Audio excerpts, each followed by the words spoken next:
And happy hump day. It's Wednesday, May 30th, 2018. You're watching the Daily Mix TV by Hill Story Marketing. Hi, my name is Sean Patrick Hillman. So if you live and or work in New York, you've probably noticed the British invasion coming 242 years after the Revolutionary War. I'm referring to what is seemingly an incredibly large rollout of growth for British sandwich and coffee chain Pret A Manger. Well, according to the BBC, they've been acquired by Luxembourg-based JAB Holdings. Pret A Manger has 12,000 workers who, as a result of this, will get a bonus each of over $1,300 when the deal is done. Apparently, this deal is worth close to $2 billion. Now, you guys might remember JAB Holdings because we've talked about them before on the Daily Mix TV. They've become the world's second largest coffee business in recent years, snapping up coffee machine manufacturer Keurig, Peet's Coffee, and Krispy Kreme. Launched in London in 1986, Pret A Manger has more than 500 stores worldwide. Now, the reason why I bring this up, besides the obvious news implication, from a business and a marketing perspective, when you look at Pret A Manger's rollout strategy in a market like New York City, they're literally putting 2 or 3 locations in every neighborhood on the island of Manhattan, just as one representative example. They're incredibly popular. I'm not a personal fan, but that's okay. The reality for them is they've got a buzz going right now. For JAB Holdings to acquire this is very smart, especially because it lines up to their Peet's Coffee, Krispy Kreme, and Keurig businesses. Now, the other issue at hand is one of trend cycle. When you think about Starbucks back in the 90s, nobody thought it was going to be the explosive hit that it is right now. I mean, you're talking about over 8,000 stores nationwide. So when you get into Pret A Manger, who only has 500 stores across the globe, obviously they're in a surge strategy right now in terms of opening as many doors as they can in order to influence the market. So for JAB, congratulations, brilliant acquisition. ABC said yesterday it's canceling its sitcom Roseanne after the television show's star, Roseanne Barr, made inflammatory tweets about former Obama aide Valerie Jarrett. Quote, "There was only one thing to do here, and that was the right thing," according to Disney CEO Bob Iger in a tweet shortly after the decision was made public. The reboot of the 80s sitcom had been renewed for a second season. Now, back in April, Deadline reported that the program was the #1 show on TV among total viewers and the key 18 to 49 demo, which is incredibly important for ABC because it was their first since 2000. The 18 to 49 demographic is the holy grail for all broadcast.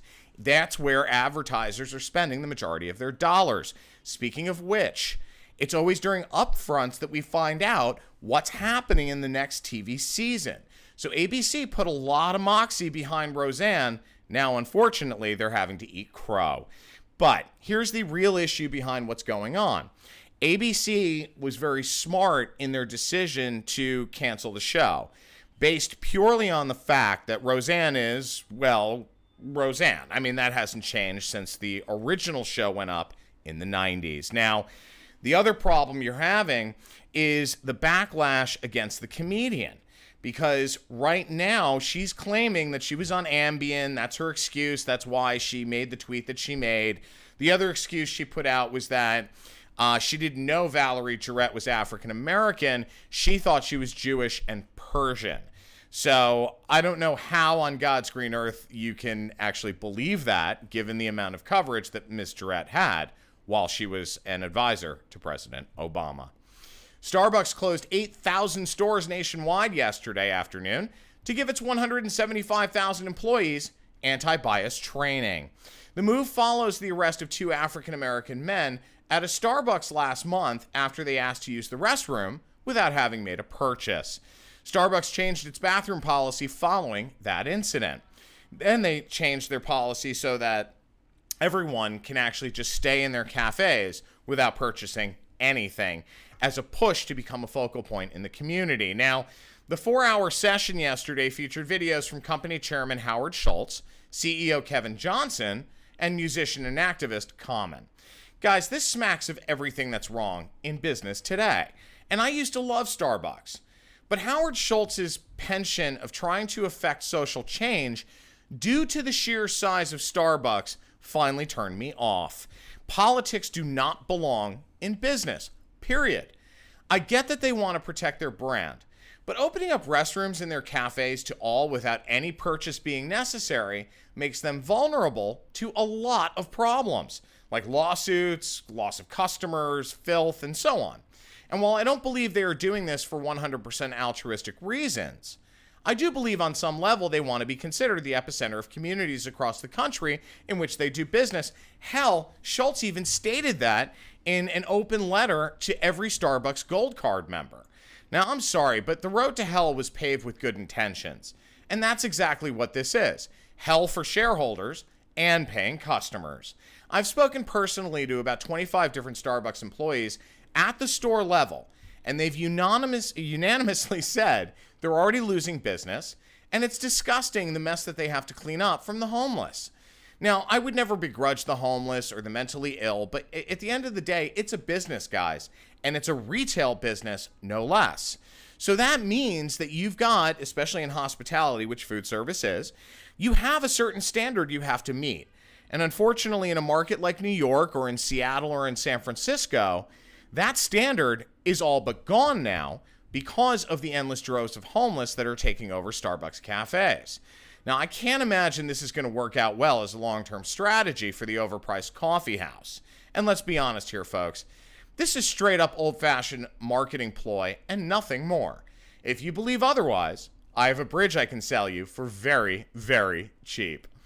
Now, here comes the dog sitting war. Seattle-based dog walking and pet sitting company, A Place for Rover Incorporated, better known as just Rover, has raised $155 million in a fresh round of funding, according to the Wall Street Journal. Now, that round values the company at about $970 million, so just shy of $1 billion. Rover's funding really does come a few months after Wag, which is their biggest competitor, raised more than $300 million, led by SoftBank. Money is flowing into pet startups right now as investors try to really be a part of the $85 billion pet care market. Last year, pet supplier Chewy.com, just as an example, sold to PetSmart for more than $3 billion, and there have been tons of mergers and acquisitions since then. Here's my real issue with respect to all of this. From a marketing point of view, you got a real optics situation with respect to Rover and Wag. Both are being, frankly, being cited as the problem in a number of animal losses, including unnecessary death, because their walkers don't know how to handle large dogs. In a market like New York City, while it may be convenient to use a service like Rover or Wag, at the end of the day, you're better off relying on a local person who is a professional dog walker. Here's why. You don't know the people that are coming into your home, and frankly, for me, I wouldn't let a stranger in my house to take care of a baby, let alone my dog. So at the end of the day, I think these services are reckless. Sadly, it looks like the shine on the Millennium Falcon is dulling. Solo, a Star Wars story, brought in a measly $103 million over the holiday weekend, which is the weakest debut for a Star Wars franchise film. But what's caused the decline? How did the galaxy's most notorious smuggler bring in such a paltry result? Well, some are citing brand fatigue as the problem. Disney, which now owns Lucasfilm, has been on a tear releasing multiple films per year under the franchise. So far, with two of them being spin-offs. Rogue One and Solo were meant to enhance the franchise, not sink it. Now, we're going to do some investigating from a marketing point of view and get back to you on this, but it ain't pretty, and that is for sure. My name is Sean Patrick Hillman. I'm the CEO of Hill Story Marketing. I'm also the editor-in-chief of the Daily Mix TV. Thanks for watching, guys. We'll catch up with you tomorrow.